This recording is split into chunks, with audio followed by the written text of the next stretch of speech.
मौत से बदतर जिंदगी से लौट के आए हैं। जिस दिन सुना था पाकिस्तान में, उस दिन ऐसा तबीयत खराब हुआ था, अस्पताल में दाखिल।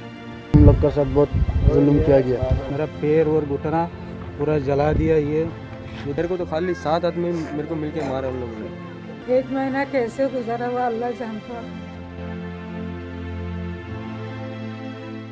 समंदरी हुदूद की खिलाफ वर्जी के इल्ज़ाम में पाकिस्तान के 50 से ज़ायद माहीगीर वतन पहुंच गए। इस वक्त मैं मौजूद हूं मच्छर कॉलोनी में, जो कि कराची का एक छोटा सा इलाका है। यहाँ कुछ माहीगीर मौजूद हैं। आइए उनसे बात करते हैं और पूछते हैं कि भारत की कैद में जब वो रहें तो भारत की जानिब से पाकिस्तान माहीगीरों पर जो बदतरीन तशद्दुद किया गया, जो हौलनाक सलूक उनके साथ किया गया, आइए उन्हीं की ज़बानी उनसे जानते हैं। 4 साल तक हम लोग को उधर का कैदी बना के रखा और बहुत काम करवाया और बहुत मुशक्क़त भी करवाया। तो फिर 4 साल के बाद हम लोग को पाकिस्तान ने, अपना गवर्नमेंट ने फिर हम लोग को रिहाई करवाया। उन लोगों ने ऐसा किया, गरम प्लेट में हम लोगों को काढ़ा करके उन लोगों ने ऐसा ही हम लोग से रिमोट लिया। मेरा पैर और घुटना पूरा जला दिया। ये दोनों पैर और ये घुटना पूरा जला दिया। ये दोनों घुटना का और पूरा पैर का जला दिया। बाकी ये जो खाना पीना में भी हम लोगों को ऐसा ही आलू आलू आलू आलू पटका ये हाथ देता था। ठीक है, अच्छा ये बताइएगा कि फैमिली से रब्ता करने के लिए कोई मौका मिला या कभी भी आपको कोई ऐसी छूट मिली कि आपने अपने घर वालों से बात की गई हो? जी नहीं, कभी मौका नहीं दिया हम लोगों को बात करने के लिए। बात करने के लिए बोलता मना है, ऊपर से ऑर्डर है, मना है, बोलते बात करने का अलाउ नहीं है पाकिस्तानी का। ऐसा हम लोग को बहुत टॉर्चर किया, बात भी नहीं करवाया कभी भी। 4 साल के अंदर कभी भी बात नहीं करवाया और काम भी हम लोगों से इतना लेता है। बहुत हम लोग को टॉर्चर किया, मारा पीटा, बहुत मुश्किल दिया। अच्छा ये बताएं, 4 साल में ईदें भी गुजरी हैं, रमज़ान भी गुजरे हैं, 100 त्यौहार गुजरे हैं, आपके घर में भी यकीनन किसी की शादियां हुई होंगी, बच्चे जो है वो उनकी भी उम्र में इजाफा हुआ होगा। तो रोज़े रमज़ान, ईदें, ये सब जब मौका वहाँ मिला मनाने का तो क्या था वहाँ, किस तरीके से मनाई? वहाँ हम लोग को ईद बनाने नहीं देता। ईद का नमाज हम लोग अंदर पढ़ता था, बाकी हम लोग को बाहर निकलने नहीं देता था, लोग लगा देता था, ताला लगा देता था हम लोग को। अच्छा आप ये बताइएगा कि किस वक्त जो है वो भारत के जानिब से गिरफ़्तार किया गया, क्योंकि उनके मुताबिक जो है वो समंदरी हुदूद की खिलाफ वर्जी की गई है। क्या वाकई में ऐसा हुआ है या सियासी कशीदगी के बाइस ऐसा हुआ है? जब हमें पकड़ा गया था उस टाइम तकरीबन मगरिब का 7 बज रहा था। अचानक नेवी आया, उन लोगों ने बोट उतारा। फिर उसके बाद हमें बोलता, हम उनका जहाज़ नेवी पहचाना नहीं जा रहा था उस टाइम, हमें पता नहीं पड़ रहा था। बोलता आप लोगों का डॉक्यूमेंट चेकिंग करेंगे, उसके बाद आपको अपना डॉक्यूमेंट देके आपको छोड़ देंगे। उसके बाद जब उन्होंने बोट के साथ हमारे एक बंदा ले गया डॉक्यूमेंट के साथ, और जब उसको लेके चला गया फिर अभी उन्होंने 1 2 3 करके सबको उठा के लेके गया, अपने पेड़ के हाथ हिलाए। हमारे पास सारे डॉक्यूमेंट थे, फिशरी के पास थे, सेनाटी कार्ड था, और जो उन लोगों ने वैक्सीन सुई लगाया था उसका कार्ड था, फिशरी का इंश्योरेंस कार्ड था। ऐसे 4 सबूत है हमारे पास। उसके बिना हमारे मनोड़ा से हमें नहीं छोड़ते हमारे नेवी वाला। भारत से रिहाई पाने वाले पाकिस्तानी माहीगीर शदीद बीमार और कमज़ोरी का शिकार रहे। उनका कहना है सेहत के मसाइल के बावजूद उन्हें किसी किस्म की तिब्बी सहूलत फराहम नहीं की गई। माहीगीरों ने कई बार मदद की अपील की, लेकिन हुकाम की जानिब से तवज्जो नहीं दी जाती रही।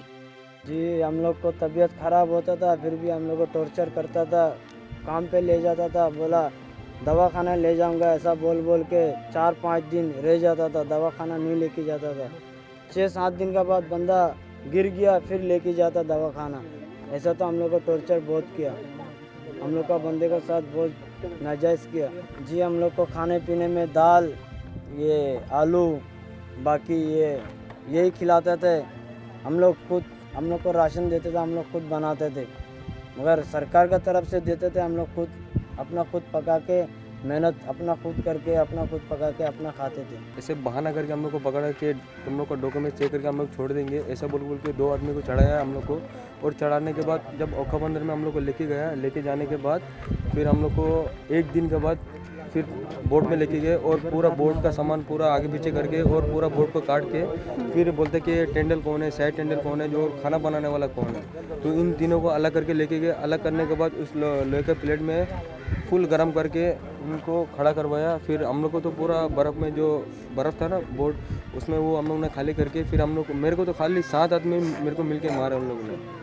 फिर जो जज है ना वहाँ पर जो सज़ा देने वाला होता है वो ये कह रहे थे कि तुम लोग दुश्मन देश के आदमी हो, फिर भी मैं तुम लोग को इतना रियायत खाता हूँ।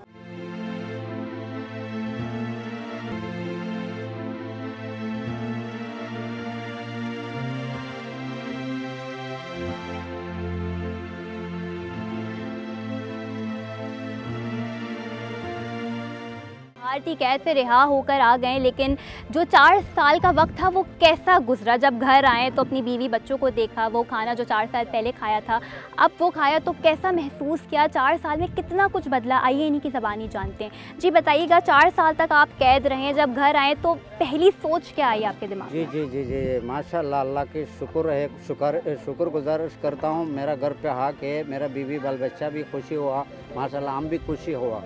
तो मोहल्ला के एदेरा में भाई बरदर है, मुरब्बी हजरात है, सबको भी खुशी हुआ, हम भी खुशी हुआ। तो पाकिस्तान की तावन से, फिशरी की तावन से, चेयरमैन की तरफ से मेरे को 10,000 रुपया तावन किया है, ये भी अल्लाह का शुक्र है।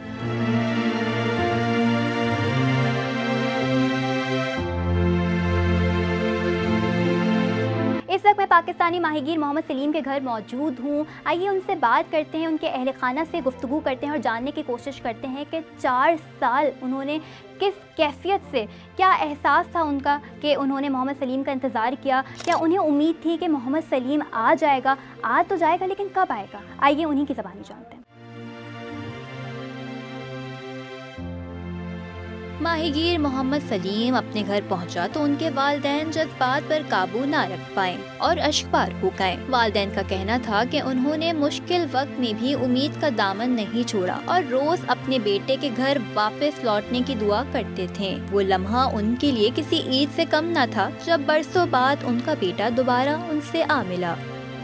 इंशाल्लाह ऐसा तो कभी दिन नहीं आया कि मैंने उम्मीद खोया। एक दिन न एक दिन ज़रूर जाऊंगा। क्यों, कोई 8 साल, कोई 15 साल, कोई 5 साल, कोई 4 साल, तो जिसका सल्लुकात अच्छे तो वो उनको जल्दी भेज देते, जो लड़ाई झगड़ा करते उनको लेट करके रखते, तकलीफ़ भी ज़्यादा देते। तो हम लोगों ने कभी इन लोगों के साथ बदतमीज़ी नहीं किया और उम्मीद भी नहीं खोया एक दिन जाएंगे पाकिस्तान माँ बाप के पास।